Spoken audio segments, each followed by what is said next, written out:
જે આપણા ચરણોમાં કોટી કોટી દંડવત પ્રણામ. આપ શ્રી પરમ પૂજ્ય 108 ગોસ્વામી શ્રી આભરણ બાવા શ્રી ગોપીનાથ. નથી આવતો. પણ મારો અવાજ નથી આવતો? બિલકુલ નહીં. જે મારો આવ્યો.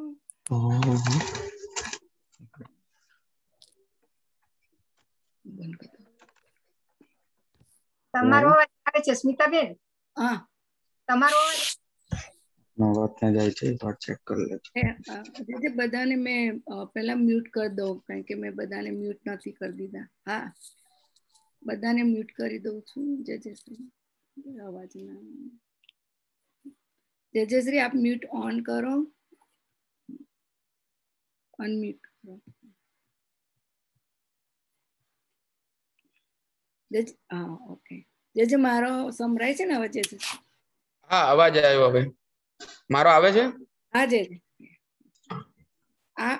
જે આપણા ચરણમાં કોટી કોટી દંડવત પ્રણામ. આપ શ્રી પરમ પૂજ્ય 108 ગોસ્વામી શ્રી આભરણ બાવા શ્રી ગોપીનાથજી જ્યોતિપીઠના ઉદીપમાન આચાર્ય છો અને અમદાવાદ ખાતે બિરાજો છો. આપ શ્રી વલ્લભ સંપ્રદાયના ગ્રંથોમાં જાણકારા છો અને બાળપણથી હિન્દુસ્તાન શાસ્ત્રીય ની સંગીત તેમજ હવેલી સંગીત તાલીમ મેળવી છે. આપ શ્રી અનેક વાજિંત્રો વગાડવામાં ખૂબ પારંગત છો. આપ શ્રી 15,000 થી વધુ કીર્તનો રચ્યા છો. તેમાંથી વિવિધ ગ્રંથોમાં માધ્યમથી ઉલ્પક છે. આપ શ્રી રીતે નિત્ય નૂતન સાહિત્યના રચના કર્યો છે. આપે ગૌસેવામાં જીવનમાં ખૂબ મહત્વ આપ્યું છે. આપનું જીવન ખૂબ સાદગીપૂર્ણ, સ્વાસ્થિક, સેવાગ્રહી, વિદ્યા વિલાસ અને રહ્યું છે. આપ શ્રી વિવિધ યોજનાઓ કાર્યક્રમ દ્વારા અનેક વૈષ્ણવને પોષણ આપી રહ્યા છે. ધર્મ સંસ્કૃતિ ને પ્રચાર કરવા માટે પરિભ્રમ કરો છો. આજના વલ્લભાદી સખી જય.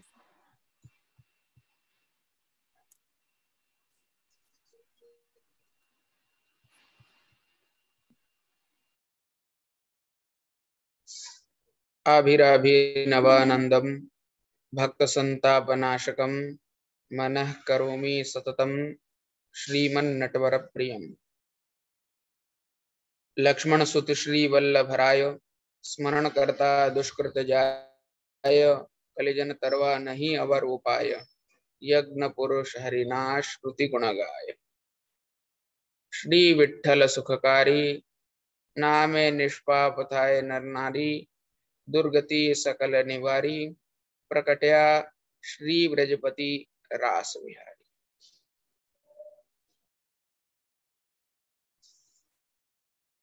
अंगुष्ठ चोषकम गूढ़रस पोषकम स्वल्प संतोषकम कृष्णचंद्रम गोपिका जन्मनोन्मोद संपादनम तदभिलषिताकृतौ विगत तंद्रम।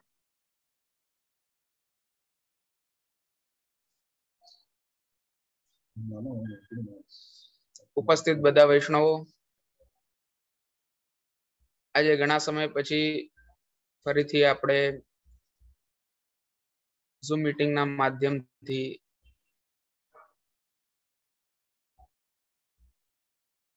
અહીંયા મળી રહ્યા છીએ.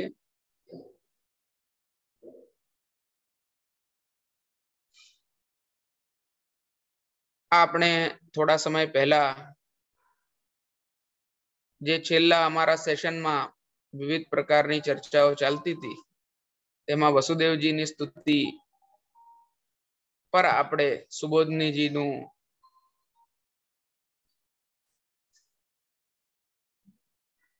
રસાસ્વાદન લઈ રહ્યા હતા. એ જ વિષયને આજથી આપણે પાછું આગળ વધારીશું.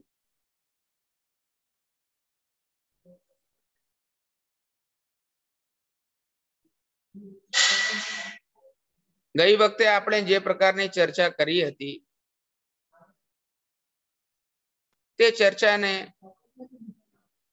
થોડી ઘણી હું યાદ કરાવું અને પછી આગળનો વિષય ગ્રહણ કરું છું, જેથી કરીને બધાને સમજવામાં સરળતા રહે.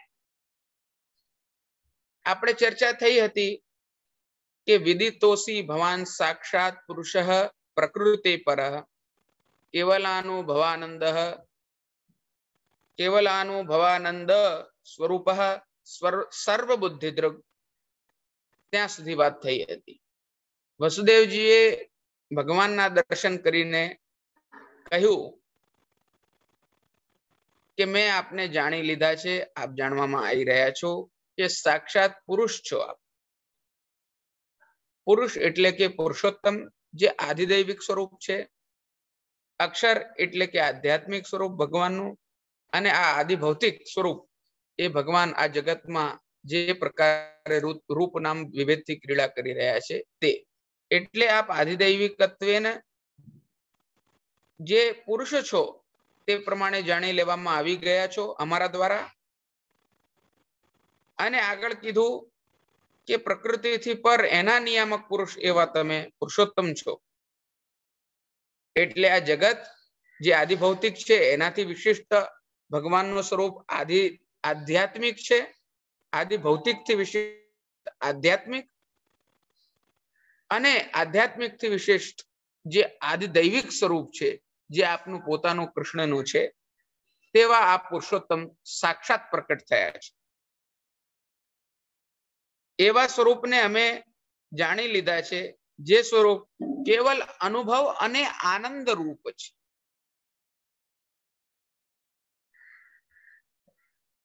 અને સર્વચેતનોની બુદ્ધિના દ્રષ્ટા પણ આપ છો, સર્વબુદ્ધિ દ્રુક પણ આપ છો. અમને જે બુદ્ધિમાં પ્રેરણા થાય છે, જેટલા અમે યથાધિકાર આપના સ્વરૂપને સમજી શકીએ છીએ, તે પણ સર્વબુદ્ધિના દ્રષ્ટા આપ જ છો. અમારી અંદર કોઈ એવું સામર્થ્ય નથી જીવોની અંદર કે અમે સમજી જઈએ કે ભગવાનનું સ્વરૂપ આવું છે. એ સમજ પણ આપણને પડે યથાધિકાર જેટલી, એ બી ભગવાન જ માત્ર એના દ્રષ્ટા છે, એ જ બતાવી શકે છે. બાકી આપણી કોઈ પણ જાતની પરિસક્ષમતા નથી. એટલી વાત આપણે થઈ હતી. હવે આગળ છે કે એવા પ્રકારના જે ભગવાન આપ છો તે આગળ આવે છે બીજા શ્લોકમાં. સ એવ સ્વપ્રકૃત્યેદમ સૃષ્ટવાગ્રે ત્રિગુણાત્મકમ તદનુત્વમ પ્રવિષ્ટમ ઈવ ભાવ્યસી. અહીંયા કીધું કે તે ભગવાન આપ પોતાની પ્રકૃતિથી આ ત્રિગુણમય જે જગત છે તેને રચો છો, અને એ રચીને એને અનંતર પ્રવિષ્ટ ન થઈ હોતા પણ તમે પ્રવિષ્ટ જેવા પ્રતીત થાવ છો.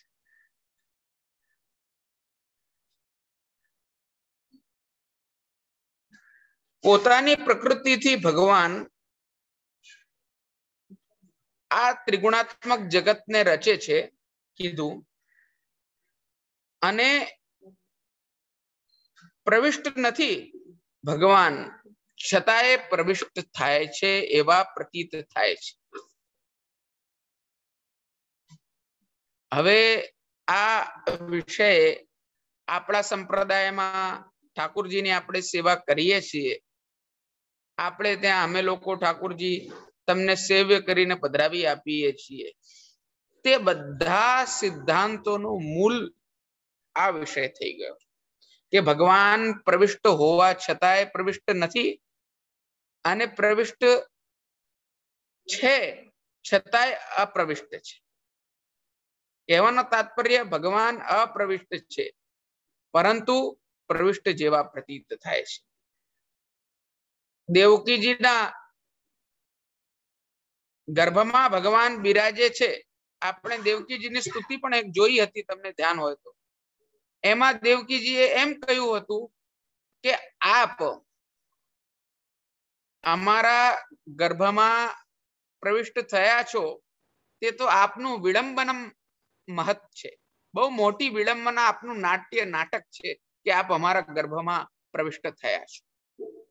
દેવકીજી એ પ્રમાણે એ ભગવાનનું નાટ્ય નટવત વરવત સ્વરૂપ બતાડી રહ્યા છે કે તમે તો આ નાટક કરી રહ્યા છો, તમે કોઈ આ રીતે પ્રકટ થાઓ અને આવી રીતે પ્રકૃતિનો તમને આશ્રય લેવો પડે એવી તો કોઈ સંભાવના હોતી નથી, છતાંય આ તમે નાટક કરી રહ્યા છો. એ પ્રમાણની વાત જે દેવકીજીની સ્તુતિમાં આપણે જોઈ હતી પૂર્વમાં, એ પ્રકારની જ અહીંયા કંઈક વાત છે. એટલે અહીંયા કહેવામાં આવ્યું કે સ એવ સ્વપ્રકૃત્યેદમ સૃષ્ટવાગ્રે ત્રિગુણાત્મકમ તદનુત્વમ પ્રવિષ્ટમ ઈવ ભાવ્યસે. આ એનો સામાન્ય અર્થ થયો. હવે પ્રવિષ્ટ ભગવાન કઈ રીતે આ ત્રિગુણાત્મક જગતને રચીને એની અંદર પ્રવિષ્ટ ન હોઈને પણ હોય છે, પ્રતીત થાય છે, તે વસ્તુ પર મહાપ્રભુજી અહીંયા પ્રકાશ પાડી રહ્યા છે.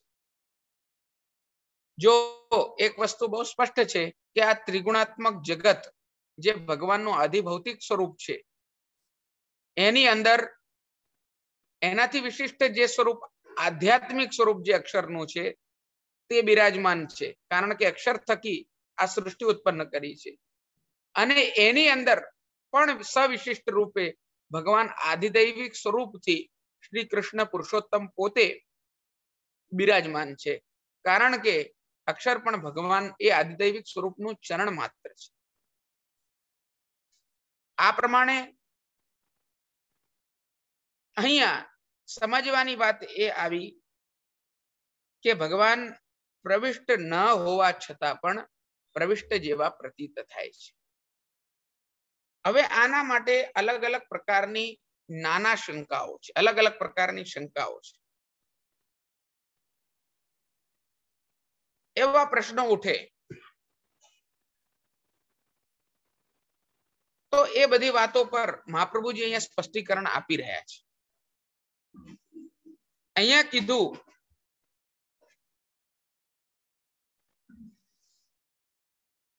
ત્રણ વાક્યો પર ચર્ચા કરવામાં આવી છે સુબોધનીજીમાં. ખાસ કરીને એક પ્રશ્ન એવો આવે છે કે ભગવાન સ્થિતિના નિમિત્ત પ્રવેશ કરે છે. સ્થિતિના નિમિત્ત પ્રવેશ કરવાનો અર્થ એમ થાય છે કે જેવી રીતે એક કોષ હોય એની અંદર છરો રહે, જેવી રીતે મ્યાનમાં તલવાર રહે છે, એવી રીતે છરાનો એક કોષ હોય એની અંદર છરો પ્રવિષ્ટ હોય છે. કેમ? તો કે એની સ્થિતિ માટે, ત્યાં સ્થિત થવા માટે એ પ્રવેશ બતાવેલો છે. હવે કોઈ પણ વસ્તુને રાખવા માટે અથવા એની સ્થિતિ માટે પ્રવેશ થવો એ સ્થિત્યર્થ પ્રવેશ કહેવાય છે. એટલે આત્માનું શરીરમાં પ્રવેશ એ સ્થિત્યર્થ પ્રવેશ છે, તે પ્રકારની વાત અહીંયા કરી છે. અને આ સ્થિત્યર્થ પ્રવેશ ઉપરાંત મ્યાનમાં તલવાર રહે એવો એક અર્થ બન્યો, એ સ્થિતિ અર્થનો બન્યો. એના ઉપરાંત એક અર્થ એવો બને છે કે કુલાય, એટલે કે કાર્યાર્થ પ્રવેશ, કોઈ કાર્ય માટે પ્રવેશ કરવો.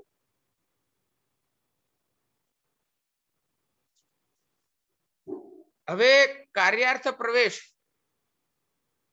અહીંયા બે ઉદાહરણ સાથે ચર્ચા કરવામાં આવી છે, બે અર્થ સાથે ચર્ચા કરવામાં આવી છે.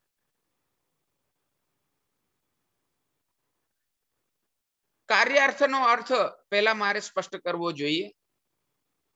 કાર્યાર્થનો અર્થ મતલબ એમ થાય છે કે કોઈ વસ્તુને પૂર્ણ કરવા માટે, કોઈ કામનાની સિદ્ધિ માટે પ્રવેશ કરવો. શું ભગવાન કોઈ વસ્તુને પૂર્ણ કરવા માટે પ્રવેશ કરે છે? એ પ્રકારનો અર્થ અહીંયા બની રહ્યો છે.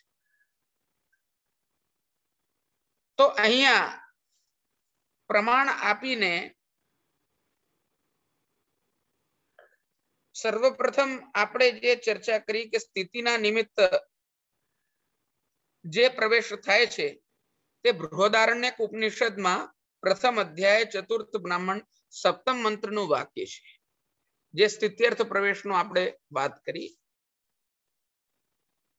કે સ એષ ઇહ પ્રવિષ્ટ આ નખાગ્રેભ્યો યથા ક્ષુરઃ ક્ષુરધાને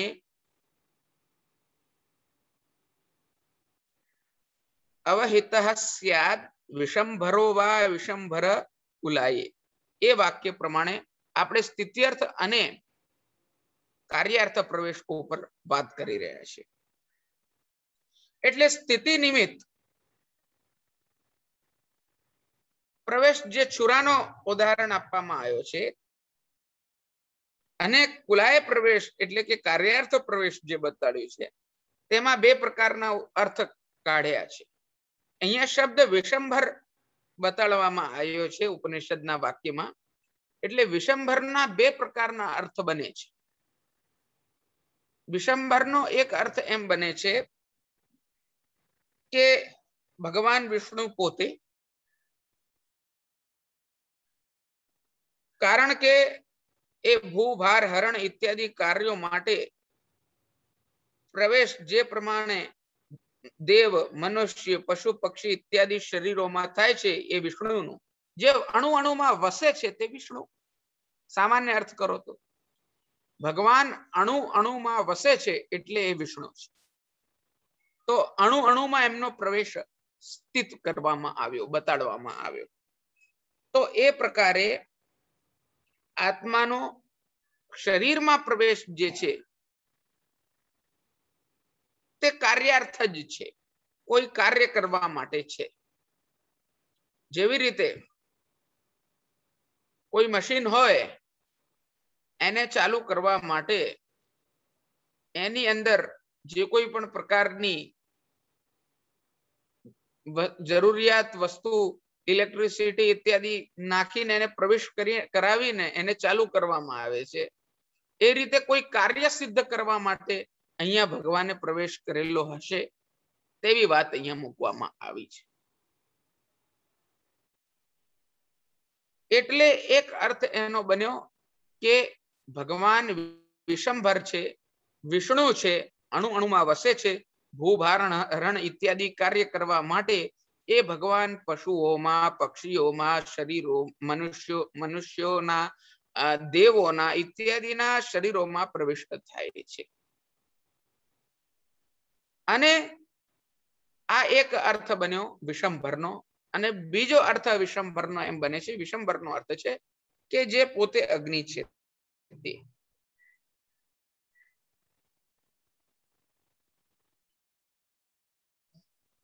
અહીંયા કીધું અહમ વૈશ્વાનરો ભૂત્વા પ્રાણીનામ દેહમાશ્રિત પ્રાણાપાન સમાયુક્ત પચા ભ્યન્નમ ચતુર્વિધમ, ચાર પ્રકારથી હું અન્નને પચાવું છું એવું કીધું અહીંયા. એટલે કહેવાનો અર્થ, વિષંભરનો અર્થ બીજો એમ થયો કે અન્ન પરિપાકનું કાર્ય પ્રાણીઓના દેહમાં અગ્નિરૂપથી ભગવત પ્રવેશની ભાંતિ આત્માનો પ્રવેશ કાર્યાર્થ સિદ્ધ છે. એટલે કહેવાનો તાત્પર્ય એમ થયો કે જેમ કોઈ અન્નને પચાવવા માટે અગ્નિ સ્વરૂપ ભગવાન એ દેહની અંદર પ્રવિષ્ટ થઈને એ અન્નને પચાવે છે, કેમ કે તે અગ્નિ ફેક્ટર જે છે કે એના કારણે આ અન્ન આપણે જે ખાઈએ છીએ તે પચે છે. એ અગ્નિ સ્વરૂપ એ વિષંભર છે, કેમ કે અગ્નિત્વેન ત્યાં પ્રવિષ્ટ થઈને એ અન્નને પચાઈ રહ્યા છે. એટલે આ આખી વાત જે કરવામાં આવી, શું તે પ્રકારથી ભગવાન પ્રવિષ્ટ થાય છે ક્યાંય પણ? કાર્યાર્થ અને સ્થિત્યર્થ આ બે અર્થ જોયા આપણે. અને સ્થિત્યર્થમાં પણ, કાર્યાર્થમાં પણ આપણે વિષંભરના બે અર્થ ગ્રહણ કર્યા. એક ભગવાન વિષ્ણુનો અને એક અર્થ આપણે અગ્નિત્વેન એ બે રીતે આપણે જોયું. હવે આગળ મહાપ્રભુજી બીજું વાક્ય બતાડે છે જેના પર આ બાબતે અર્થ થઈ શકે એવો છે. તે એમ છે કે તત્ સૃષ્ટવા તદેવાનું પ્રાવિશત.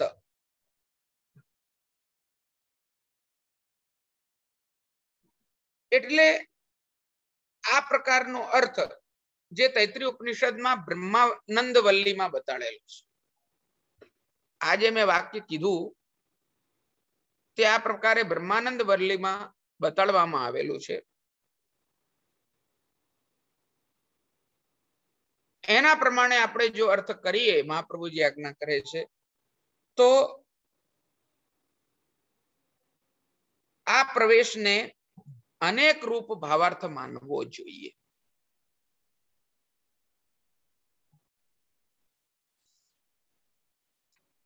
અનેક રૂપ ભાવાર્થ નો અર્થ એવો થાય છે કે ભગવાન એક થી અનેક બને છે.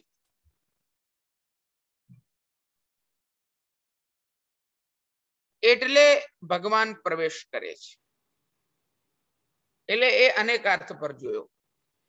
પહેલા વાક્ય પ્રમાણે સ્થિત્યર્થ જોયું, કાર્યાર્થ જોયું, અને આ ત્રીજો અર્થ અનેકાર્થ બન્યો. અને એક વાક્ય મહાપ્રભુજી અહીંયા ચોથો ટાંકી રહ્યા છે, ત્રીજો વાક્ય ટાંકી રહ્યા છે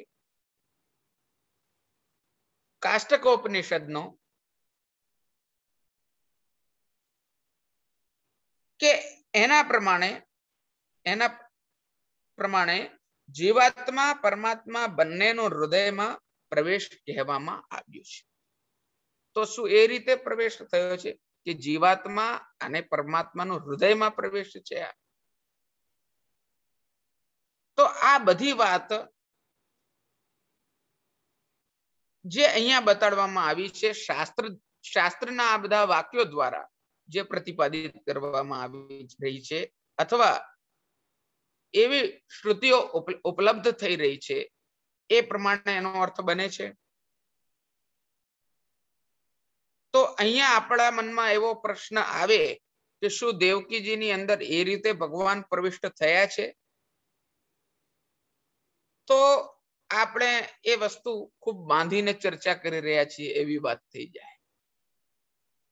આપણે કહીએ ને કે ગાગરમાં સાગર કેવી રીતે સમાવિષ્ટ થાય?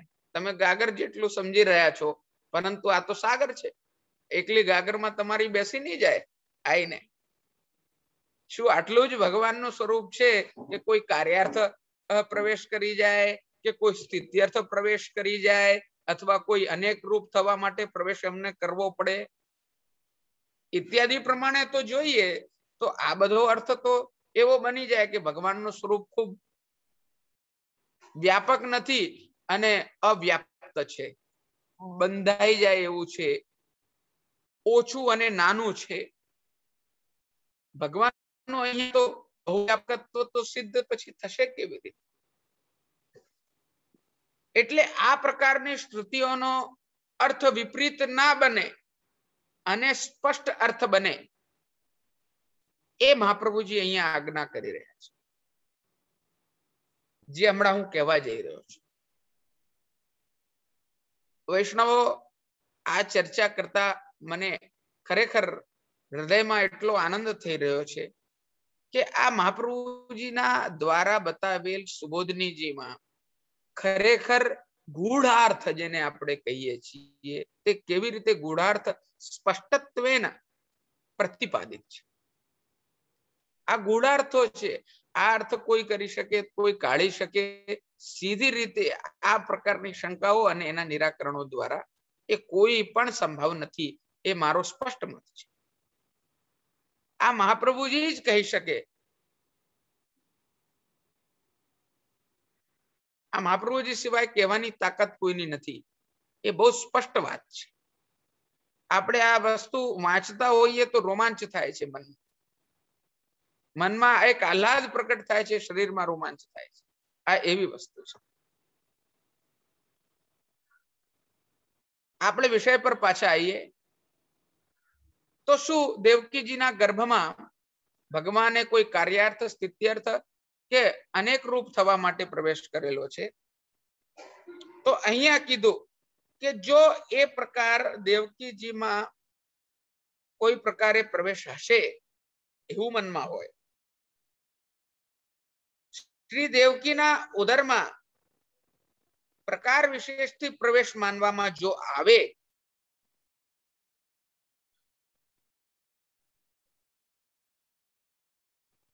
કે જેવી રીતે કોઈ કામનાની ઉપાધિ લઈને ભગવાને પ્રવેશ કરેલો હશે અને એમનું કાર્યમાં અભિનિવેશ થયું હશે, જેવી રીતે જગતના નિર્માણ માટે ભગવાન અકામય શ્યામ ઇત્યાદિ રૂપમ રૂપ પ્રતિ રૂપો બભૂવ ઇત્યાદિ રીતે, એટલે કે આનો અર્થ હું સ્પષ્ટ કરું છું કે ભગવાને ઈચ્છા કરી કે હું એક રૂપથી બહુરૂપ થઉં. બહુરૂપ થવાના અર્થ એમણે કામના કરી, ઈચ્છા કરી અને એમણે આ પ્રકારે સૃષ્ટિ રચીને પોતાના સ્વરૂપ દ્વારા પ્રવેશ કર્યો ઇત્યાદિ વાતો છે. આદિ શ્રુતિઓ તે એ સર્વ ઉપાધિ રહિત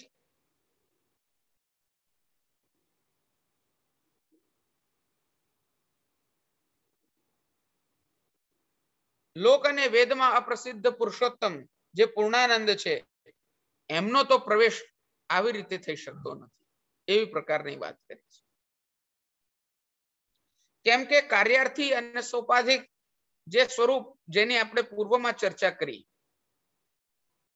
તે રીતે સદાનંદ કૃષ્ણ ન થઈ શકે. કોઈ માત્ર કાર્યાર્થ કે કોઈ માત્ર સ્થિતિ અર્થ ઇત્યાદિ સ્વરૂપે એક કૃષ્ણ ને પ્રવેશ કરવો પડે એવી પરિસ્થિતિ ના આવે. એટલે એ સંશય જો તમારા કે મારા મનમાં આવે એ પહેલા જ વસુદેવજી એમ કહી દે છે કે અપ્રવિષ્ટ એવ પ્રવિષ્ટ ઇવ. તમે અપ્રવિષ્ટ છો છતાંય તમે હે ભગવાન પ્રવિષ્ટ જેવા પ્રતીત થાઓ છો. તમે અપ્રવિષ્ટ છો છતાંય તમે પ્રવિષ્ટ જેવા પ્રતીત થાઓ છો.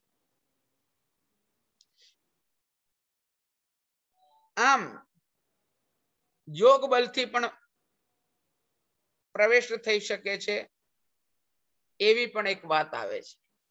હવે આટલી વાત બહુ સ્પષ્ટ થઈ ગઈ. એ યોગ બલ વાળું હવે આપણે આગળ લઈએ છીએ.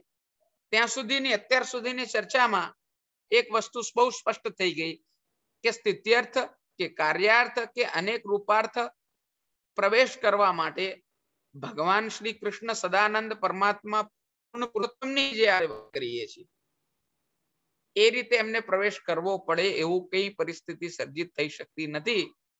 તમે હે ભગવાન અપ્રવિષ્ટ છો છતાંય પ્રવિષ્ટ જેવા પ્રતીત થાઓ છો. યુનિવર્સલ સેટ ની અંદર સબસેટ આવી જાય છે.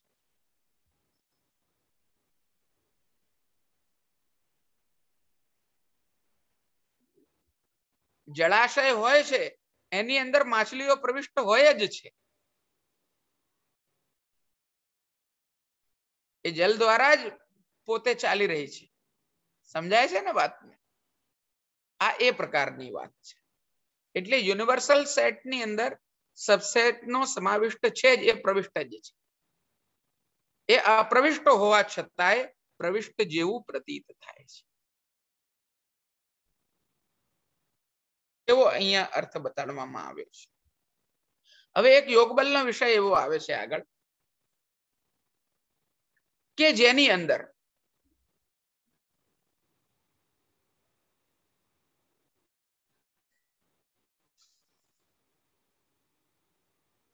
ઇન્દ્રનો ઉદાહરણ લઈને એક વાત એવો પ્રસંગ ટાંકવામાં આવ્યો છે. દક્ષિણા નામક સ્ત્રીમાં જન્મ ગ્રહણ કરવા નિમિત્ત પ્રવેશ કર્યો છે. ત્યાં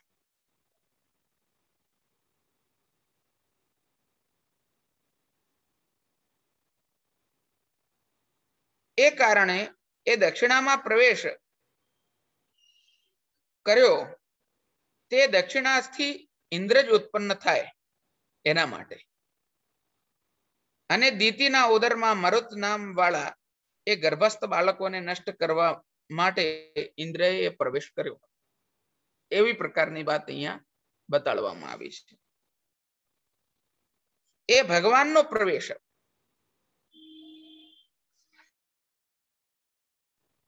શું છે એ પ્રકારે ભગવાન અહીંયા પણ પ્રવિષ્ટ થયા છે. દેવકીજીના ગર્ભમાં જે પ્રકારે દક્ષિણામાં ઇન્દ્રએ પ્રવેશ કર્યો છે,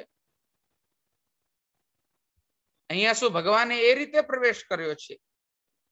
તો એવું સૂચિત કર્યું અહીંયા કે અપ્રવિષ્ટ શબ્દથી ભગવાનને અપ્રવિષ્ટ કહેવામાં આવ્યા છે.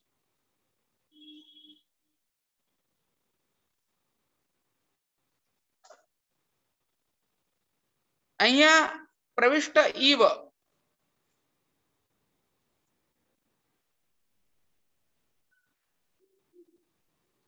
એ એટલે બતાડવામાં આવ્યું છે. અપ્રવિષ્ટ અને પ્રવિષ્ટ ઈવ એ પ્રકારની ચર્ચા કરી.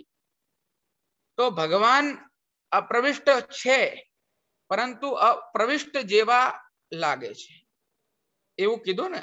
ભગવાન અપ્રવિષ્ટ છે, પ્રવેશ નથી કરેલા, છતાંય પ્રવેશ કરેલા જેવા લાગે છે. તો અહીંયા પ્રવેશ ધર્મ પ્રવિષ્ટ ઈવ દ્વારા બતાડ્યું છે. ધર્મત્વેન ભગવાન પ્રવિષ્ટ ઈવ છે એટલે પ્રવેશ થયેલા જેવા છે ધર્મની રીતે, કે જે લાગે છે, જે ધારણ કરેલું છે તે ધર્મ છે.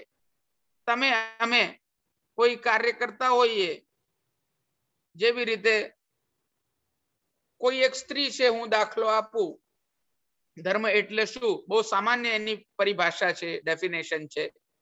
ધર્મ એટલે શું? તો કે જે તમે ધારણ કરો છો તે ધર્મ છે. એક સ્ત્રી છે એ પોતાના પતિનું કાર્ય કરે છે, ત્યાં પત્નીનું ધર્મ ધારણ કરેલું છે. એને બાળકની ખવડાવવા જાય છે તો કે એ માતૃત્વનું ધર્મ ત્યાં અંગીકૃત કરે છે. સમાજનું કાર્ય હોય ત્યાં એનું એક ધર્મ થઈ જાય છે. આ રીતે જે ગતિવિધિ ધારણ તમે કરો છો, જે કાર્યશૈલી, જે પ્રણાલી, જે રહેન સહેન જેને આપણે કહીએ છીએ એ ધર્મ છે.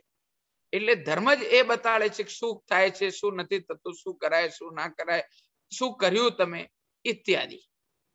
એટલે આવી રીતે ભગવાનનો પ્રવેશ ધર્મ તો ખરો કે જે ભગવાન પ્રવિષ્ટ ઈવ લાગે છે, કિંતુ તે જેવી રીતે પૂર્વમાં વાત કરી કે સોપાધિક અને કાર્યાર્થી પ્રવેશ છે તેવું અહીંયા નથી. કોઈ કામ માટે કે કોઈ કામનાને ધારણમાં લઈને કે કોઈ કાર્યને ધ્યાનમાં રાખીને ભગવાનને પ્રવેશ પડે એવી પરિસ્થિતિ અહીંયા નથી. એ ભગવાન તો લોક વેદ અપ્રસિદ્ધ પૂર્ણાનંદ છે, જે લોક અને વેદ ઇત્યાદિમાં જાણી શકાય તેવા નથી, એનાથી વિશિષ્ટ છે, એનાથી પર છે. અલૌકિકમાં તો સમજી શકાય તેવા છે જ નહીં. એનાથી વિશિષ્ટ જે વૈદિક છે કે જેમાં આધ્યાત્મિક મહાત્મ્ય બતાડેલું છે, તેના દ્વારા પણ પૂર્ણત્વેન ભગવાનને ગ્રહણ કરી શકવામાં આવી શકતા નથી, બંધાઈ શકતા નથી. એ ઇત્યાદિ સાધનો જે કહેવામાં આવ્યા છે કે વ્રત છે, નિયમ છે, દાન છે, યજ્ઞ છે ઇત્યાદિ સાધનોથી બંધાયેલા જે નથી એ પણ વેદાતીત છે. લોકાતીત તો છે જ, એની સાથે સાથે વેદાતીત પણ છે. એવા જે પુરુષોત્તમ છે એ પૂર્ણ આનંદ સ્વરૂપ છે. કેવા છે? પૂર્ણ આનંદ. કેમ કે મનુષ્યોનો જે આનંદ છે એનાથી વિશિષ્ટ ગંધર્વોનો આનંદ છે, ગંધર્વ આદિથી વિશિષ્ટ મુનિઓનો આનંદ છે, એનાથી વિશિષ્ટ દેવતાઓનો આનંદ છે, એનાથી વિશિષ્ટ અક્ષરનો આનંદ છે, જેની ગણના બ્રહ્માનંદ વલ્લીમાં કરવામાં આવી છે. એટલે અક્ષર જે થયું ભગવાનનું આધ્યાત્મિક સ્વરૂપ કે જે વેદાદિકના ફલ મંત્રોના ફલ આપે છે એ ગણિત આનંદ થયું, જેને આપણે અક્ષર કહીએ છીએ, બૃહત કહીએ છીએ, વ્યાપક રૂપ અદ્વૈત બ્રહ્મ તેજોમય કહેવાય, આરજ પંથ અધિકારી મુનિજન તે માહે લય થાય, વલ્લભાખ્યાન, એ અક્ષર જે છે તે ભગવાનનું આધ્યાત્મિક સ્વરૂપ છે, એટલે આધ્યાત્મિક સ્વરૂપ હોવાના કારણે એ મંત્ર આદિકના ફલ આપે છે.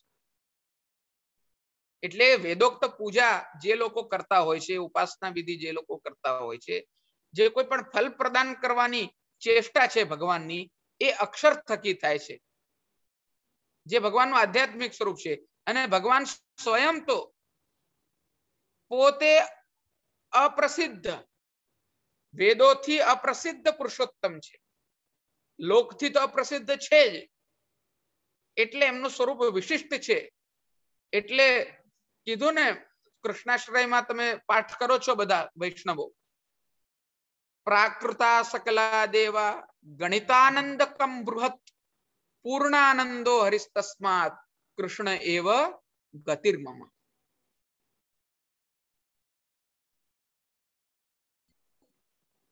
દેવતાઓ બધા પ્રાકૃત છે અને બૃહત એટલે કે જે અક્ષર છે તે ગણિતાનંદ છે.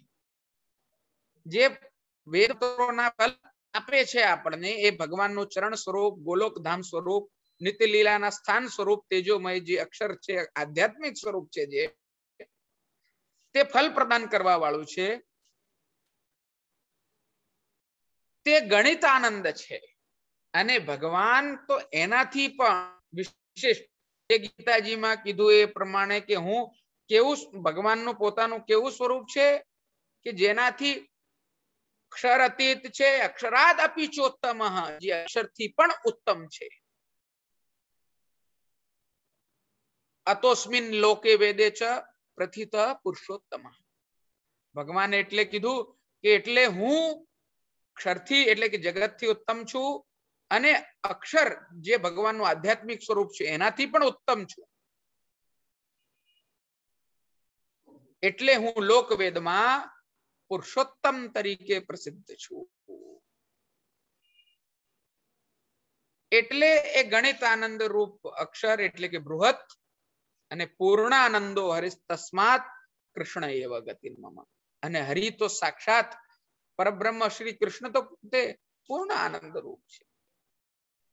આનંદ રૂપ એમના ચક્ષુ છે, આનંદ રૂપ એમની નાસા છે, આનંદ રૂપ એમના મુખ છે, આનંદ રૂપ એમનું ભુજાઓ છે, આનંદ માત્ર કર પાદ મુખ ઉદર આદિ એ પૂર્ણત્વેના આનંદ રૂપ છે.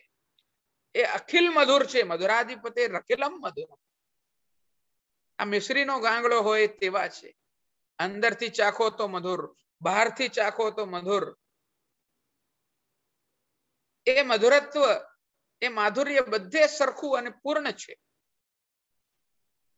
એવું નથી કે માધુર્યનો પ્રવેશ કરાવવો પડે, એનાથી એ પ્રવિષ્ટ થાય છે, કોઈ કાર્ય માટે માધુર્યનો પ્રવેશ કરવો પડે, ઇત્યાદિ વાતો અહીંયા આવતી નથી. એ રીતની વાત આપણે જો સમજતા હોઈએ ભાવનાત્મક રીતે, તો પણ આ અર્થ ઉપયુક્ત બને છે. એટલે જે ભગવાન પોતે પૂર્ણ આનંદ રૂપ છે,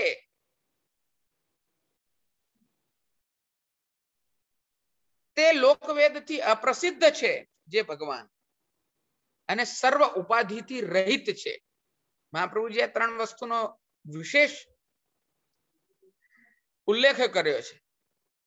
આ ત્રણેય પ્રકારના ગુણ જે હોય તો કાર્યાર્થ પ્રવેશ કે સોપાધિક પ્રવેશ ત્યાં સંભવ બનતો નથી. એટલે એમ કીધું, એ અપ્રવિષ્ટ છે, પણ પ્રવિષ્ટ ઈવ ભાવ્યસે, પ્રવિષ્ટ હોય તે પ્રકારે લાગે છે, પ્રતીત થાય છે. હવે તો આ સંપૂર્ણ વાત જે કરવામાં આવી, ત્વમેવ સ્વપ્રકૃત્યેદમ સૃષ્ટવાગ્રે ત્રિગુણાત્મકમ તદનુત્વમ વ્યપ્રવિષ્ટમ પ્રવિષ્ટમ ઈવ ભાવ્યસે. તો આ વસ્તુ જે તમે કીધી એનો અર્થ બન્યો શું? આ પ્રકારની સંભાવનાઓ અહીંયા નથી એ વાત થઈ અત્યાર સુધી કે આવી રીતે ભગવાનનો પ્રવેશ હોતો નથી એટલે અપ્રવિષ્ટ કીધું અને એટલે જ પ્રવિષ્ટ ઈવ કીધું.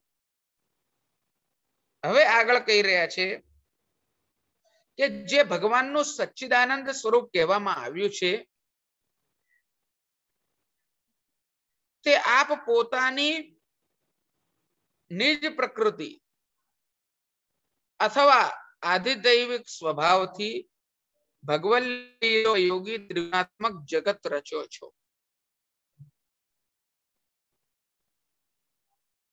આ વસ્તુ પાછી સમજવા જેવી આવી ગઈ કે ભગવાન પોતાની નિજ પ્રકૃતિથી આ જગતની રચના કરે છે.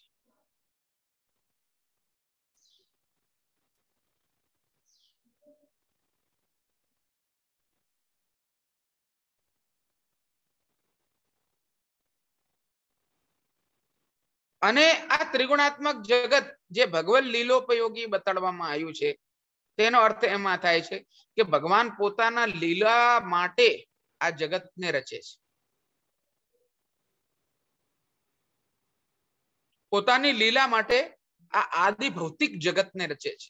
જે તમે અમે અત્યારે જ્યાં સ્થિત છીએ એ જગત શેના માટે રચે છે? પોતાની લીલા માટે. પોતે ક્રીડા કરવા માટે.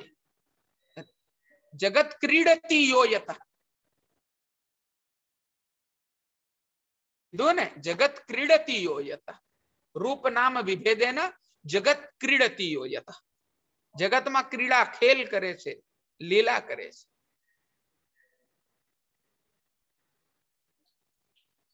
તો આ જે જગત પોતાના સ્વભાવથી આધિદૈવિક સ્વભાવથી ભગવાને પ્રકટ કર્યું છે તે ભગવન લીલોપયોગી જગત એની અંદર એ પોતે રચે છે એટલે ભગવાન રચે છે આદિ ભૌતિક સ્વરૂપ પોતાનું જે જગત છે. આધિદૈવિક ભગવાન આદિ ભૌતિક જગતને રચી રહ્યા છે. બધા વૈષ્ણવ ધ્યાન પડી રહી છે ને આ વાત? આદિ દૈવિક રૂપ આ ભૌતિક જગતને રચી રહ્યા છે. હવે આ વિદ્યમાન સ્વરૂપ છે જે પોતે આદિદૈવિક છે, જે જગત રચી રહ્યા છે, આદિ ભૌતિક સ્વરૂપને રચી રહ્યા છે, તો એ વિદ્યમાન સ્વરૂપ દ્વારા જ અંતર્યામી અને જીવ કાર્ય થાય છે. એ પોતે જ જે પર પુરુષ છે, બધાથી પર છે પુરુષોત્તમ, એ જીવોનું અને આ જગતની અંદર અંતઃપ્રવિષ્ટ રીતે અંતર્યામી છે. પોતે અંતર્યામીત્વેન એ આનંદાત્મક અંશ ભગવાનનું બધે પ્રસિદ્ધ છે. સર્વ નિર્ણયમાં મહાપ્રભુજી આના ઉપર બહુ સારી ચર્ચા કરેલી છે.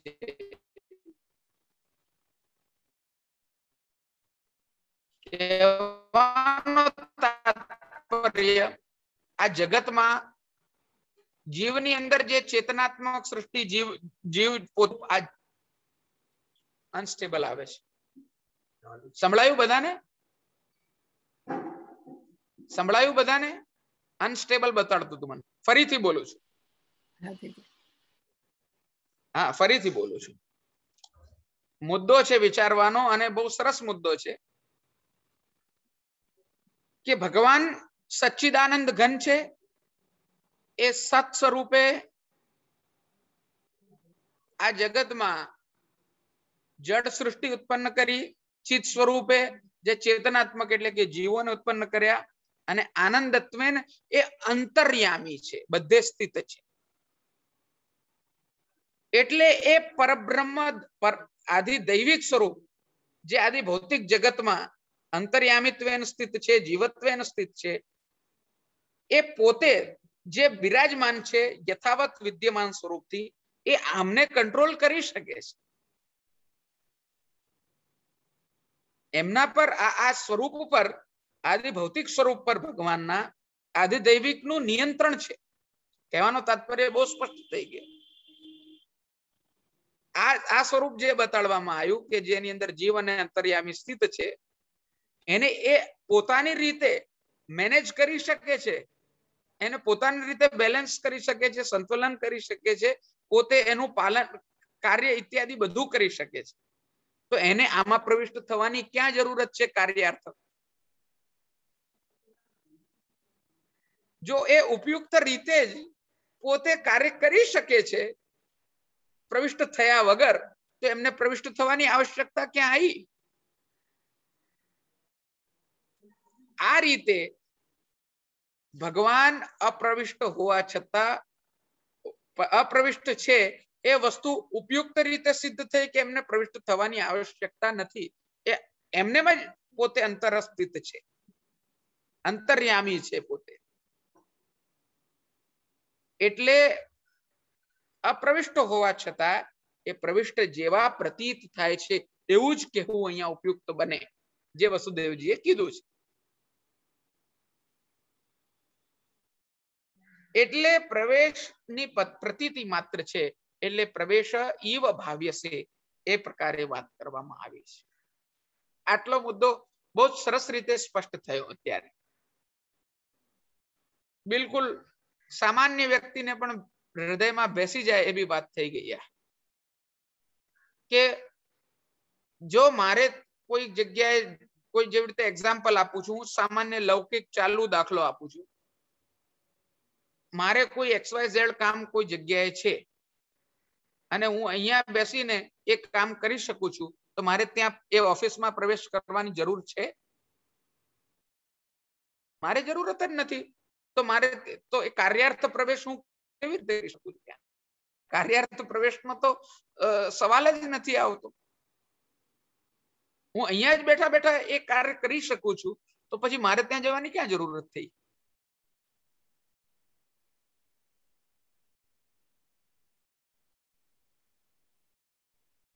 એ પ્રકારની વાત અહીંયા કરવામાં આવી છે. એટલે પ્રવેશની તો પ્રતીતિ માત્ર છે, અને ત્યાં જે કાર્ય થઈ રહ્યું છે એ તો મારા જ દ્વારા થઈ રહ્યું છે ને, એટલે મારી પ્રતીતિ તો ત્યાં થવાની છે. મારી પ્રતીતિ તો ત્યાં થશે જ. એવી રીતે જ વસુદેવજીની સન્મુખ જે ભગવાન બિરાજમાન છે તેમની અંદર એ સ્વરૂપની પ્રવિષ્ટ થયાની પ્રતીતિ દેખાઈ રહી છે, પરંતુ એ અપ્રવિષ્ટ છે, એમને પ્રવેશ કરવાની જરૂર નથી. એ તો અંતર્યામિત્વેન, જીવત્વેન, સદંશત્વેન, ચિદંશત્વેન, આનંદાંશત્વેન બધી રીતે સ્થિત જ છે. એમને વિશે અલગથી જેવી રીતે દક્ષિણા ઇત્યાદિના ઉદાહરણ લેવામાં આવ્યા એ રીતે પ્રવેશ કરવાની એમને કોઈ આવશ્યકતા બનતી નથી. એટલે અર્થ એમ બન્યો કે આ પૂર્વમાં જે વાત કરી એવું ત્રિગુણાત્મક જગત રચીને ભગવાન આદિ ભૌતિક જગત રચીને ભગવાન આદિ દૈવિક પ્રકૃતિથી આદિ ભૌતિક જગત રચીને ભગવાન એ આદિ દૈવિક પ્રકૃતિથી લીલાત્મક જગતને રચીને પોતે અપ્રવિષ્ટ જ પ્રવિષ્ટ જેવા પ્રતીત થાય છે. બહુ સ્પષ્ટ વાત થઈ ગઈ. ત્વમેવ સ્વપ્રકૃત્યેદમ સૃષ્ટવાગ્રે ત્રિગુણાત્મકમ તદનુ ત્વમ પ્રવિષ્ટમ પ્રવિષ્ટમ ઈવ ભાવ્યસે. બહુ જ સ્પષ્ટ અર્થ થઈ ગયો કે એ ભગવાન પોતાની પ્રકૃતિથી ત્રિગુણાત્મક જગત, ભગવન લીલોપયોગી ત્રિગુણાત્મક જગતને રચે છે અને એની અંદર અપ્રવિષ્ટ હોવા છતાંય પ્રવિષ્ટ જેવા લાગે છે.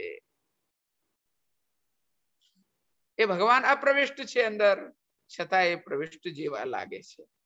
એ પ્રકારનો અર્થ અહીંયા સ્પષ્ટત્વેન નિરૂપણ થયો. હવે આની સાથે સાથે એક મુદ્દો જે મને ચર્ચા કરવા જેવો લાગે છે પુષ્ટિમાર્ગીય વૈષ્ણવો સાથે, આ જ વિષય સાથે બહુ સારી રીતે સંકળાયેલો અને જોડાયેલો, એ તમે બધા વૈષ્ણવોને સામાન્ય પ્રશ્ન કદાચ બાળકો કરતા હશે પોતાના અથવા કોઈ વાદ વિવાદ ચર્ચા કરવા માટે આવે તો એવા પર ધર્માનુયાયીઓ પણ કરતા હશે કે તમારે ત્યાં મૂર્તિ પૂજા કેમ થાય છે,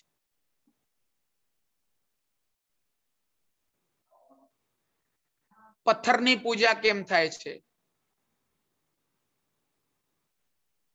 ઇત્યાદિ વાતો થતી હશે. આપણે ત્યાં પ્રાણ પ્રતિષ્ઠાનો શું પ્રકાર છે, આપણે ત્યાં મંત્રોથી પ્રાણ પ્રતિષ્ઠા કેમ નથી થતી? સમજણ પડે છે બધાને? આ પ્રકારના પ્રશ્નો બધા પોતપોતાની રીતે પ્રાપ્ત કરતા હોય છે.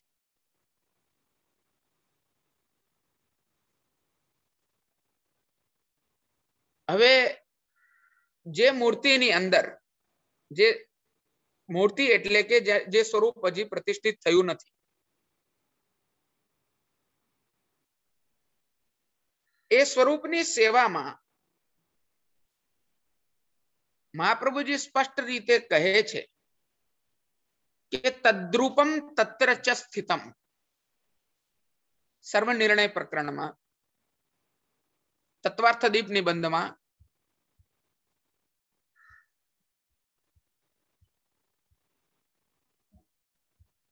એ ભગવાન ત્યાં જ સ્થિત છે એ રીતે સેવા કરો, જે આપણો સિદ્ધાંત છે. કોઈએ શાલિગ્રામમાં ભાવના કરી હોય, ગિરિરાજજીનું સ્વરૂપ બિરાજતું હોય, ભગવાન ક્યાં બિરાજે છે એ પ્રકારે સાક્ષાત ભગવાન બિરાજમાન છે એ રીતે ફલાત્મક રીતે સેવા કરવાની હોય છે. આપણે ત્યાં સાધન રૂપ સેવા નથી. પુષ્ટિ માર્ગમાં હું અત્યારે ભગવાન આવું કરું છું, પછી મારો આ દેહ છૂટે એટલે હું આવી સેવા કરવા ઈચ્છું છું, એવી ટાઈપનું આપણું ત્યાં જે છે તે સાધનાત્મક સેવા નથી. હું પ્રત્યક્ષ ફલ માણું છું, હું સાધન નથી કરી રહ્યો, ભગવાન બિરાજે છે મારી સંગત, તે ભાવથી આપણે સેવા કરીએ છીએ. ત્યાં પણ આ સિદ્ધાંત લાગુ પડે છે કે ઉપાસના વિધિમાં, પૂજાત્મક ક્રમમાં, અર્ચના વિધિમાં જે મર્યાદા પ્રકાર હોય છે, જેમાં મંત્રાધીન દેવતાનું પ્રતિષ્ઠાપન થાય છે. મંત્ર બોલે અને દેવતાનું પ્રતિષ્ઠા અંદર થઈ જાય, સુપારી હોય કે મૂર્તિ હોય કે ક્યાંય બી. તો શું એ પ્રકારે આપણે ત્યાં પુષ્ટિ માર્ગમાં મંત્રાધીન દેવતાની પ્રતિષ્ઠા થાય છે? જે ભગવાન મંત્રથી પર બતાડવામાં આવી રહ્યા છે અમારા તમારા દ્વારા. હું હમણાં કહી રહ્યો છું કે ભગવાન જે છે તે વેદોથી અતીત છે, લોકથી અતીત છે, વેદથી અતીત છે એમ કહી રહ્યો છું. તો વેદના મંત્રોથી શું એ પુરુષોત્તમની પ્રતિષ્ઠા થાય? સંભવ જ નથી. એની તો અક્ષર પ્રતિષ્ઠા થઈ શકે છે, મંત્રોથી તો. મંત્રોથી પુરુષોત્તમની પ્રતિષ્ઠા નથી થતી, કેમ કે એ પુરુષોત્તમ મંત્રથી બંધાયેલા જ નથી. એ તો સ્વતંત્ર છે. શ્રી પુરુષોત્તમ સ્વતંત્ર ક્રીડા લીલા દ્વિજ તનુ ધારી. એ સ્વતંત્ર ક્રીડા આચરણ કરવા વાળા છે, સ્વચ્છંદી છે, સ્વેચ્છાચારી છે. એમની ઈચ્છા થાય તો પ્રવિષ્ટ થાય પણ ખરા, ઈચ્છા ના થાય તો ના થાય. કોઈ મંત્રથી એ બંધાયેલા નથી, કોઈ સાધનથી એ બંધાયેલા નથી. સાધન और नहीं आकली में जासो होती है. તો એ ભગવાનને આપણે જ્યાં પ્રતિષ્ઠિત કરવા માંગીએ છીએ ત્યાં પ્રવેશ કરાવો કેવી રીતે? આ તો ક્લિષ્ટ વિષય છે. આ કોઈ મંત્રના હાથમાં નથી વિષય. મંત્રાધીન દેવતા હોય છે, એની પ્રતિષ્ઠા મંત્રથી થાય છે. જેવી રીતે તમે જોતા હશો લગન ઇત્યાદિમાં ગણપતિનું સ્થાપન થાય છે, થાય છે. બ્રહ્માજીનું સ્થાપન થાય છે, થાય છે. કોઈ પણ કાર્યોમાં, શ્રાદ્ધાદિક કર્મોમાં, જે કોઈ પણ કર્મ છે એ બધામાં વેદોક્ત મંત્રો દ્વારા પ્રતિષ્ઠા થાય છે. એવી પ્રતિષ્ઠા આપણે ત્યાં હોતી નથી. આપણે ત્યાં જે પ્રતિષ્ઠા છે તે પરમ પુરુષ પૂર્ણ પુરુષોત્તમની ભાવાત્મક પ્રતિષ્ઠા છે. એનું કારણ શું છે? તો એનું આપણે વસુદેવજીની સ્તુતિમાં જોઈ રહ્યા છીએ એ છે તદનુત્વમ અપ્રવિષ્ટમ પ્રવિષ્ટમ ઈવ ભાવ્યસે. એ ભગવાન એ પ્રવિષ્ટ જેવા ભાસે છે, પ્રવિષ્ટ જેવા પ્રતીત થાય છે.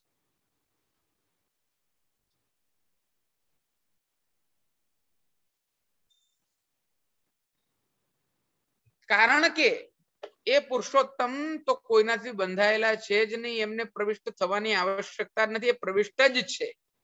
તમે એ ભાવથી એમની સેવા કરો. એ પુરુષોત્તમનો પ્રતિષ્ઠા પ્રકાર શ્રી ગુસાઈજી અમને બતાડેલો છે. અને એ લોકાતીત વેદાતીત પુરુષોત્તમની જ પ્રતિષ્ઠા છે, ન કે મંત્રાધીન દેવતા કે ગણિતાનંદાત્મક બ્રહ્મની પ્રતિષ્ઠા.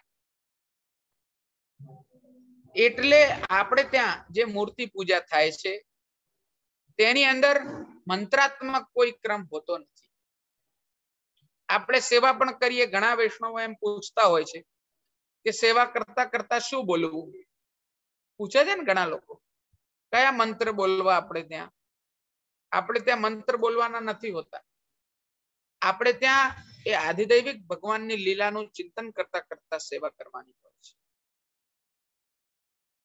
આદિ ભૌતિક રીતે એમ વિચાર કરવાનો હોય છે કે ભગવાનને કઈ પરિશ્રમ ન પડી જાય.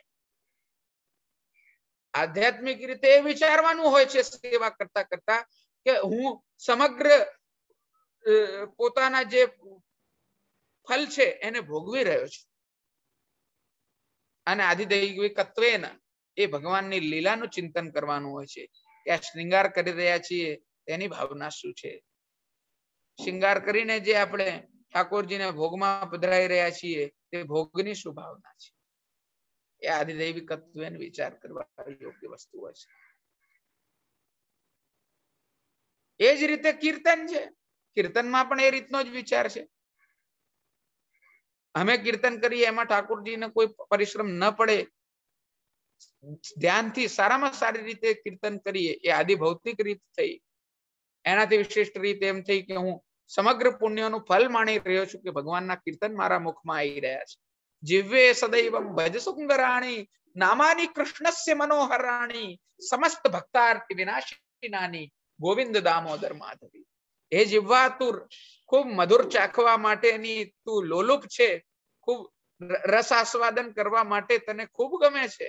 હે રસના, હે જીવવા, હે જીવ મારી, તું આ કૃષ્ણના નામ લે, કૃષ્ણના નામોને ઉચ્ચારણ કર. આ શ્રી કૃષ્ણ નું નામ જેટલું તું ઉચ્ચારણ કરશે એ તું ફલાત્મક એ મધુર રસને માણી રહી છે. તે પ્રકારની ભાવના રહે. અને આધિદૈવિકત્વેન આપણે જે ગુણગાન કરી રહ્યા છીએ કીર્તન કરતા કરતા એમ વિચાર કરવો જોઈએ કે આ લીલામાં અમે પ્રત્યક્ષ ઉપસ્થિત છીએ. शोभित सूरजदास, जहां श्री सहस्र सहित हरि क्रीड़त शोभित सूरजदास. सूरदास जी કહે છે કે જ્યાં હજારો શ્રી એટલે કે લક્ષ્મીજીઓ સાથે નિત્ય લીલાના સ્થાન પર આ બધા ગોપાંગનાઓ સાથે ભગવાન ક્રીડા કરી રહ્યા છે, ત્યાં सूरदासજી પોતે ઉપસ્થિત છે. આ એનો આદિદૈવિક વિચાર છે કીર્તન કરતા કરતાનો. એવી રીતે સ્મરણ સેવા બંને રીતે આપણે આ પ્રકારના વિચાર રાખવા જોઈએ. એ ભગવાન ને પ્રવેશ કરાવવા માટે આપણી કોઈ તાકાત નથી ક્યાંય. એ પરબ્રહ્મ પૂર્ણ પુરુષોત્તમ અપ્રવિષ્ટ જ પ્રવિષ્ટ ઈવ ભાવ્યસે છે. એમને પ્રવિષ્ટ કરવાની જરૂરત નથી, એ પ્રવિષ્ટ જ છે. અને એ બધાના નિયંત્રણ કરતા નિયંતા નિયામક જે ગણતા હો તે કાર્ય કારણ બધું એ જ પોતે છે. આપણે એ ભગવાનના સ્વરૂપને તદ્રૂપમ તત્ર ચ સ્થિતમની ભાવનાથી ત્યાં બિરાજમાન છે અને ત્યાં સ્થિત છે એ રીતે જ સેવા કરવી જોઈએ.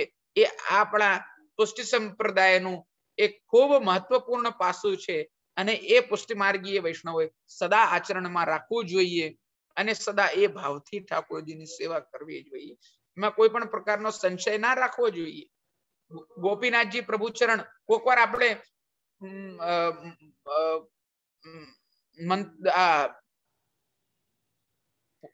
મૂર્તિ પૂજાના આપણા જે છે તે સિદ્ધાંત પર કોક વાર અલગથી વિષય લઈને 2-3-4 સેશન જેટલા થાય એના પર ચર્ચા કરી શકીએ છીએ. આ એટલો મોટો વિષય છે. કિંતુ અત્યારે આપણે જે આ વિષય લીધો તેની અંદર આ બહુ મહત્વપૂર્ણ પ્રશ્ન આવ્યો એટલે એનું સમાધાન આપવું જરૂરી હતું કે આપણે ત્યાં પણ એ રીતે જ પુરુષોત્તમની પ્રતિષ્ઠા છે, ન કે કોઈ મંત્રાત્મક રીતે કે લૌકિક કે વૈદિક રીતે. આ લોક અને વેદ બંનેથી અતીત પુરુષોત્તમની પ્રતિષ્ઠા છે. એટલે તદનુત્વમ ય પ્રવિષ્ટમ પ્રવિષ્ટમ ઈવ ભાવ્યસે નો સિદ્ધાંત અહીંયા સમુચિત રીતે ઉપયુક્ત બને છે એવી મારી સ્પષ્ટ રીતે કહેવાની આ વાત છે. હવે આગળ આવશે યથે મે વિકૃતા ભાવા તથા તે વિકૃતૈ સહ નાના વીર્યા પૃથક ભૂતા વિરાજમ જનયંતી. તેની પર આપણે ચર્ચા હવે કાલે કરીશું. 3 દિવસનું સેશન છે આપણું. થોડી થોડી ચર્ચા કરીએ તો સારું પડે, નહીં તો પાછું અજીર્ણ થાય. અડધી વસ્તુ બાઉન્સર જતી રહે, અડધી વસ્તુ હૃદયસ્થ થાય. એટલે બહુ બધું એક સામટો હું કહું એ બી મારા માટે અને આપ સર્વેના માટે સમુચિત ન બને. આપણે આગળ આ વસ્તુ પર ચર્ચા કરીશું કાલે કે જે પ્રકાર આધિદૈવિક ભાવ જે અત્યારે બતાડ્યો કે આધિદૈવિક બ્રહ્મ એ આદિ ભૌતિકની અંદર અંતર્યામિત્ય આદિ રીતે સ્થિત જ છે. એને પ્રવિષ્ટ આમાં થવાની જરૂરત અલગથી નથી. સમજ્યા બધા વૈષ્ણવો? એટલે એ આ આધિદૈવિક જે ભાવ છે તે પ્રાકૃત ભાવ પણ છે અને અલગ અલગ પ્રકારથી પૃથક હોવા છતાંય એ અવિકૃત ભાવ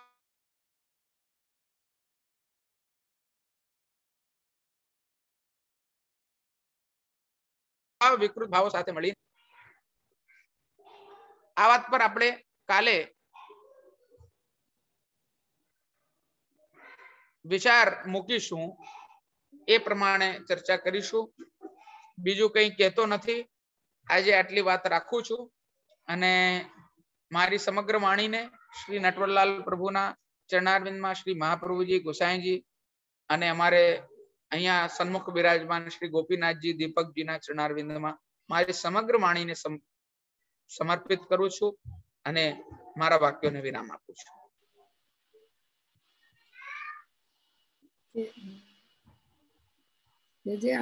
આપશ્રીના ચરણોમાં કોટી કોટી દંડવત પ્રણામ. બહુ સુંદર રીતે સમજાવી દીધું અને થોડું ઉતરી પણ ગયું. થોડુંક આમ વિચાર્યું પછી અંદર ગયું ખરું કે શું આપશ્રી કહેવા માંગતા હતા અને ખબર પડી. અને ઘણા વૈષ્ણવોનું એવું પણ હતું જે શ્રી હું આપના કીર્તનોનું બોલી હતી, તમે આટલા રચના કર્યા છે, તો ઘણા વૈષ્ણવો કહે છે કે એમના કીર્તનો અમને કોઈ પ્રોફાઇલ હોય તો કઈ હોય તો અમને મોકલો તો અમે પણ ગઈ શકીએ. તો થોડાક જો હોય તો વિનંતી કરી શકું છું કે જો હોય તો વૈષ્ણવોને લાભ મળે ને અમે પણ થોડા શીખી શકીએ. હા, એટલે એમાં એવું છે કે અમારા જે કોઈ પણ પ્રકારની અમારી રચનાઓ છે તે અત્યાર સુધી ઘણી ખરી રચનાઓ 4 ગ્રંથોના માધ્યમથી બહાર પડેલી છે. સર્વપ્રથમ ગ્રંથ અમારો શ્રી નટવર અધિક વિલાસ નામનો ગ્રંથ પ્રકટ થયો હતો 10 વર્ષ થયા. તે પછી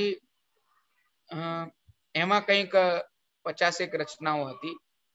એ પછી અમારો એક કૃપા સિંધુ નામનો મહાકાવ્યનો ગ્રંથ હતો બ્રજભાષાનો, તે પણ પ્રકટ થયો હતો, જેમાં બેઠક ચરિત્ર ઉપર ચર્ચા થઈ હતી.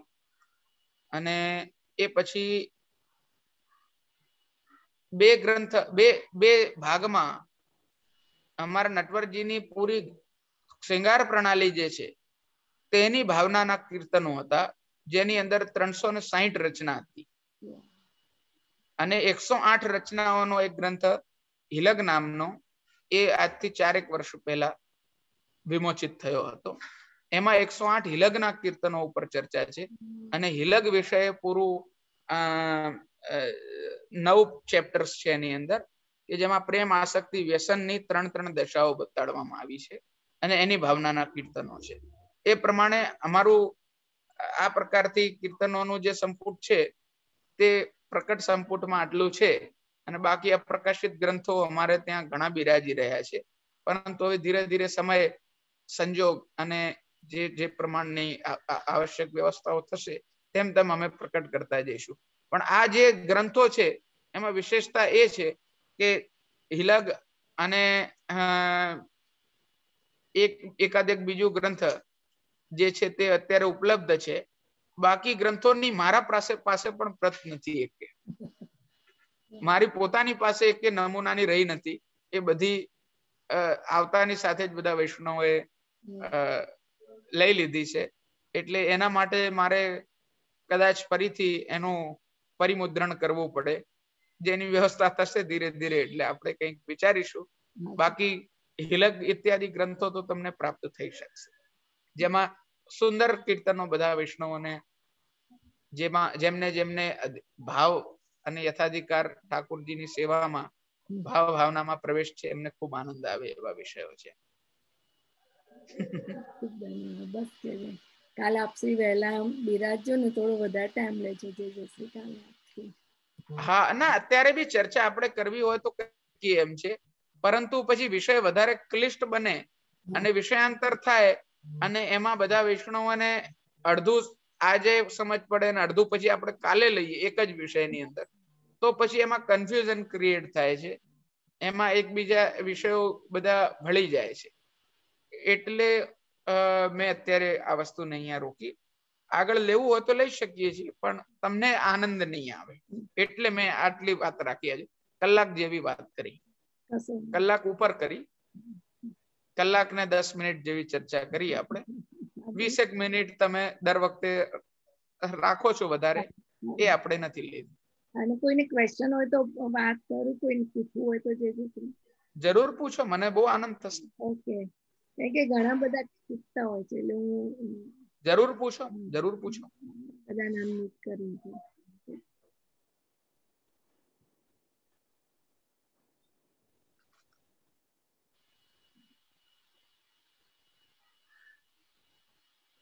વૈષ્ણવો જેને ક્વેશ્ચન અનમ્યુટ કરો અને જયશ્રીને ક્વેશ્ચન જે હોય પૂછો. દંડવત પ્રણામ જયશ્રી. આશીર્વાદ. જયશ્રી, આ ત્યાં ડોસીવાળાની પોળે જે દીપકજી બિરાજે છે એમના વિશે થોડી જાણકારી જોઈએ છે, તો આપ થોડું પ્રકાશ પાડી શકશો એના પર? અમારે ત્યાં જે દીપકજી બિરાજે છે ગોપીનાથજીના, એ અમારા ઘરના પૂર્વાચાર્ય ગોપીનાથજી થયા. આપશ્રીનું પ્રાકટ્ય સંવત 1831 થયું હતું. અમારાથી 6 પેઢી પૂર્વે આપનું પ્રાકટ્ય છે. અમારા પિતાશ્રી, એમના પિતા બ્રજરાયજી નટવર ગોપાલજી, એમના પિતા રણછોડલાલજી, એમના પિતા મધુસૂદનલાલજી, એમના પિતા મોટા બ્રજરાયજી અને એમના પિતા ધર્મપિતા બ્રજભૂષણજી છોટાજીના મોટા ભાઈ ગોપીનાથજી થયા. એ પ્રકારે. અને જયારે આપશ્રીનું પ્રાકટ્ય થયું હતું એ જોધપુર જે આપણે રાજસ્થાનમાં આવેલું છે, મારવાડમાં, જોધપુરમાં આપનું પ્રાકટ્ય થયું હતું. તે સમયે એમના પિતા શ્રી રઘુનાથજી તાજી એ જોધપુરમાં બિરાજતા હતા. નટવરલાલ અમારા સ્વરૂપ જે બિરાજે છે તે પણ જોધપુરમાં જ બિરાજતા હતા અને ત્યાં આપ લોકો સેવા કરતા હતા.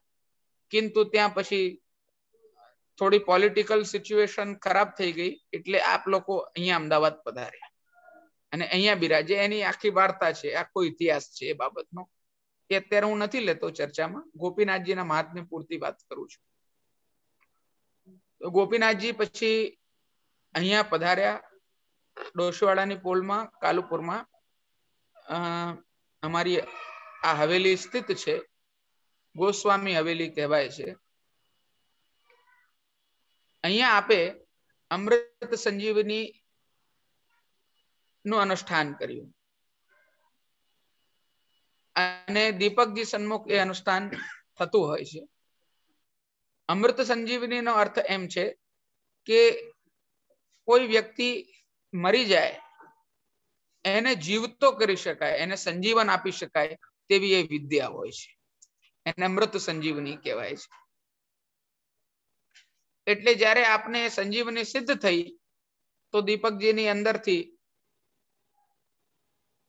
કાજલની જગ્યાએ કુમકુમ પ્રકટ થયું. કેમ કે કોઈ પણ અલૌકિક સિદ્ધિ આપણને પ્રાપ્ત થાય તો એવા અલૌકિક લક્ષણો આપણને દેખાતા હોય છે.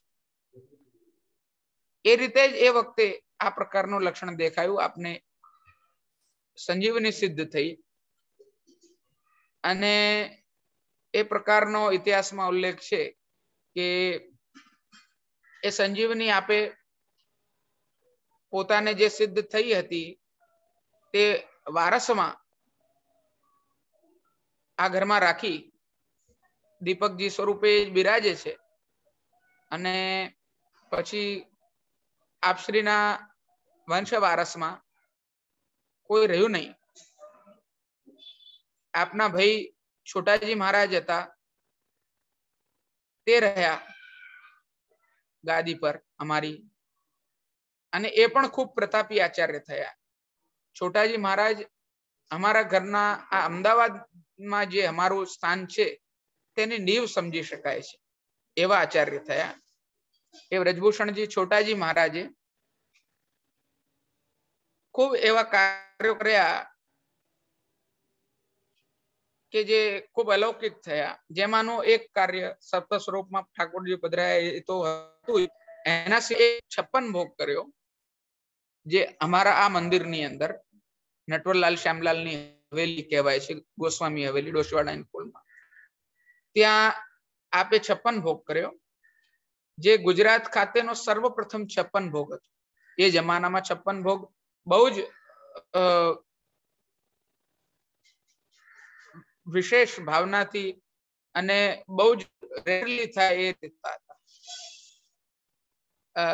સામાન્યત્વે 56 ભોગો નતા થતા અને એનો ક્રમ જે છે એ વિશેષ રીતે જે સંપૂર્ણત્વે થતો તો જ 56 ભોગ કહેવાતો.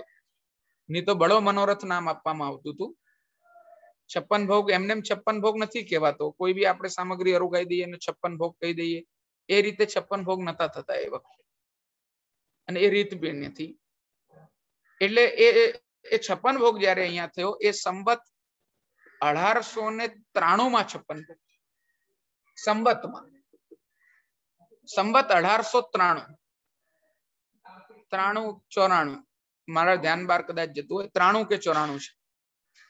એમાં અહીંયા ગુજરાત ખાતે પહેલી વાર 56 ભોગ હોવાના કારણે ખૂબ ભીડ થઈ. ખૂબ ભીડ થઈ એટલે કે અહીંયા અમારા સ્થાનમાં સમાવેશ થઈ ના શકે તે પ્રમાણે ભીડ થઈ. અને એમાં દુર્ભાગ્યથી 7 જણા ચકદાઈને મરી ગયા ભીડમાં, ઠાકોરજીની સન્મુખ જ. તો એ જોઈને છોટાજી મહારાજ ઠાકોરજીના સુખને વિચારવા લાગ્યા. અરે કે ઠાકોરજીની સન્મુખ આ બધી જે છે તે પ્રકારની ઘટના થઈ ગઈ. આ બધા આવી રીતે કોઈ શવ પડ્યા હોય અને સૂતક ઇત્યાદિનું માહોલ ક્રિએટ થશે, ઉત્પન્ન થશે, ખૂબ વિજુગુપ્સા ચિત્રી ચડે તેવો માહોલ થશે, ઠાકોરજીને ખૂબ પરિશ્રમ થશે. એમ વિચાર કરીને ગોપીનાથજીના દીપકજી ની સન્મુખ આપે એ 7 ને જીવતા કરી નાખે. એ જ સંજીવનીથી છોટાજી મહારાજ પોતે પણ ખૂબ પ્રતાપી બાલક થયા. એટલે ગોપીનાથજીની સંજીવનીથી એમણે એ 7 ને જીવતા કરી નાખ્યા. પછી એ સમયે જે બાળકો ત્યાં ઉપસ્થિત હતા, બાળકો પણ બધા પધાર્યા હતા ગોસ્વામી આચાર્ય. એ લોકોએ આપને ટોક્યા કે આ રીતે આપ ઠાકોરજીની ઈચ્છાથી વિરુદ્ધ આપકાર કરી રહ્યા છો. કર્યું આપે તો છોટાજીએ કીધું કે આ મેં કોઈ મારા પ્રતાપ માટે કે એવી રીતે નથી કર્યું, છતાંય હું ક્ષમા માંગુ છું, પણ ઠાકોરજીના સુખનો વિચાર કરીને મેં આ લોકોને જીવતા કર્યા, મારા પ્રતાપ માટે આ વસ્તુ મેં નથી કરી. અને ઠાકોરજીના સુખને કેન્દ્રમાં રાખીને બીજી કોઈ વસ્તુ મારા ધ્યાનમાં આવી નહીં ને મેં આ રીતે કાર્ય કર્યું, સાથેને જીવતા કર્યા. એટલે એ સાથે જીવન આપ્યા. હવે એ બાબતે અમુક ચર્ચા એવી થાય છે, જે લોકોએ આ વિષયને સમજ્યો નથી કે સંજીવનનો પ્રકાર થયો કે ન થયો. તો એમાં એનો જવાબ આપતા એક નટવર સાગર નામક ગ્રંથ કરતા છે જુઠાભાઈ. એ જુઠાભાઈ પોતે સંજીવનનું ધોળ રચ્યું છે. અને એમાં જુઠાભાઈ કહે છે કે સાતમો જૂઠો જાણજો. જે 7 જણ જીવિત કર્યા એમાંના એ જુઠાભાઈ પોતે હતા કે જે પહોંચી ગયા. એટલે આ પ્રસંગ પર પ્રશ્ન ચિહ્ન કરવા વાળા લોકોને જુઠાભાઈએ પોતે જવાબ આપ્યો છે કે એ 7 જણ જે જીવિત કર્યા સંજીવનીના પ્રસંગમાં, એમાંના એ જુઠાભાઈ એક પોતે હતા. એટલે એ બધા પ્રશ્ન ચિહ્નો ત્યાં દૂર થઈ જાય છે. એટલે સંજીવનીનો પ્રસંગ ગોપીનાથજીની કૃપાથી, શ્રી છોટાજી મહારાજની કૃપાથી ખૂબ મહત્વપૂર્ણ છે અમારા ઘરમાં. અને ગોપીનાથજીનો તો પ્રતાપ આજે શું કહીએ, અમારા પોતાના મુખથી અમે ગોપીનાથજીની શું પ્રશંસાની ગાથા ગાઈએ. એ આપની કૃપા સદા અમારા જેવા જીવો પર, તમારા જેવા જીવો પર બની રહે, એનો જ વિચાર છે. શ્રી ગોપીનાથજી તાજી અમારા આજે પણ એવા એવા પ્રસંગો મારા આંખોના સન્મુખ છે કે જેમાં છેલ્લી સ્ટેજના લોકો હોય, કેન્સર ઇત્યાદિના રોગીઓ, એમનું સંજીવન અમારા પોતાના અનુભવમાં છે. એટલા પ્રસંગો આજે પણ પ્રત્યક્ષત્વેન જોવા મળે છે. તે આપની કૃપા છે. અને એટલે જ ઘણા લોકો પછી કોઈ અન્યાશ્રય ઇત્યાદિ ન થાય, કોઈ પણ લૌકિક સમસ્યા હોય તો આચાર્યોનો, પોતાના ગુરુનો આશ્રય કરતા હોય છે. એ રીતે ગોપીનાથજીનો બધા આશ્રય કરે છે અને પોતપોતાના સમાધાનને પ્રાપ્ત કરે છે. એમની કૃપાથી આજે પણ ઘણા વૈષ્ણવો દૂર દૂરથી અહીંયા ગોપીનાથજીને દંડવત પહોંચવા માટે આવે છે. એ પ્રકારનો ગોપીનાથજીનો, અમારા દીપકજીનો ઇતિહાસ. એ દીપકજી અમારે પરંપરાગત રીતે અખંડ રાખવામાં આવ્યા ગોપીનાથજીથી. અને અત્યારે 250 વર્ષ જેવા થયા છે. આપ શ્રી દીપકજી સ્વરૂપે અમારે ત્યાં બિરાજે છે.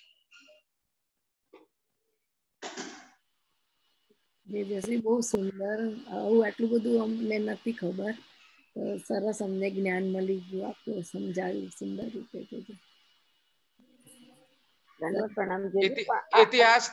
ઇતિહાસ તો ઘણો વિસ્તૃત હોય છે, પરંતુ સામાન્યત્વે જેટલી ચર્ચા થઈ શકતી હોય એટલી ચર્ચા અમે કરી છે. હા, આગળનો પ્રશ્ન લેવામાં આવે. 10 મિનિટ છે. ગોપીનાથજી દીપકજી પ્રગટાવેલા હતા. દીપકજી અમારે ત્યાં બિરાજમાન હોય છે. આમાં કેવું હોય છે કે સજ્જા મંદિરમાં અને મંદિરના ભીતરના કેમ્પસમાં દીપકજી બિરાજતા હોય છે. વિશિષ્ટત્વેન અલગથી દીપકજી પ્રજ્વલિત કર્યા અને એ પ્રકારનો કોઈ ઇતિહાસ પ્રાપ્ય નથી. પરંતુ આ રીતે અમારે ત્યાં દીપકજી બિરાજમાન જ હોય છે ને એમની સન્મુખ જ આ કાર્ય અનુષ્ઠાન ઇત્યાદિનું થયું હશે. એટલે એમાં 2 જગ્યાએ દીપકજી છે, જે આપણે એક જ લોહ હોય, એમાંથી 2 સ્વરૂપ પધરાવેલા છે. અલગ અલગ નથી, સ્વરૂપ એક જ છે. હા, એ તો શું છે, એમાં કારણ એવું છે, પૂર્વમાં અમારે ત્યાં ઉપર દીપકજી આજે પણ અમારા પર્સનલ છે. આજે પણ દીપકજી અમારા પર્સનલ છે. એ ઉપર પૂર્વમાં અમારે ત્યાં બિરાજતા હતા ગભક્ષમાં. એ પછી સમયાંતર પર થયું એવું કે બધા જે બી કોઈ આવે તે ઉપર આવી જાય બધા, અને જે કોઈ પણ પ્રકારે આચાર્ય બાળકો બિરાજતા હોય, જનાનાઓ બિરાજતા હોય, તો પછી મર્યાદા ઇત્યાદિ જે છે તે કેવી રીતે સચવાય. એટલે અમારા તાજી મહારાજે, મારા તાજી પોતે એ દીપકજી નીચે પધરાયા અને નીચે આ મંદિરના વિભાગમાં જ બહારના ભાગમાં ડોલતી બારીમાં બિરાજતા હતા. એટલે ત્યાંથી પછી ત્યાં પણ જે છે તે બધા વૈષ્ણવો બહુ વધારે આવવા લાગે અને 2 ટાઈમ પર આવવા લાગે, ટાઈમ ના હોય એવા સમય પર આવવા લાગ્યા. એટલે પછી એક દીપકજી બહાર પધરાયા કે જે વૈષ્ણવો મંદિરના ટાઈમ સિવાય આવે એમને ત્યાં દંડવત પહોંચવો તો પહોંચી શકે. એટલે એ બીજા દીપકજી બહાર પધરાવે છે. એકના એક જ દીપક. ખૂબ ખૂબ આભાર જે આપનો. ખૂબ દંડવત પ્રણામ. કોટી કોટી પ્રણામ પ્રભુ. હા, આશીર્વાદ. વૈષ્ણવ બીજા કોઈને ક્વેશ્ચન હોય તો બોલો.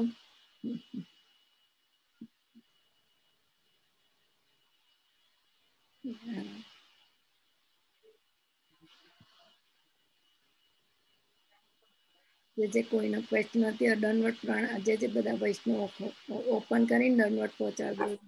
હા, જે દંડવત પ્રણામ. આશીર્વાદ. હા, દર્શન દીપક મેં કરાવી હતી હવેલી. પ્રણામ. જય જય. આશીર્વાદ. આશીર્વાદ. જય જય દંડવત પ્રણામ. જય જય આપણા ચરણોમાં કોટી કોટી દંડવત પ્રણામ. જય શ્રી જય વલ્લભાધીશ. દંડવત પ્રણામ. દંડવત પ્રણામ. જય જય. હુવા જાઓ અંદર છે. શ્રી વલ્લભાધીશ કી જય. દંડવત પ્રણામ. જય જય દંડવત પ્રણામ. બહુ મજા આવી હો આજે જાણવા મળ્યું.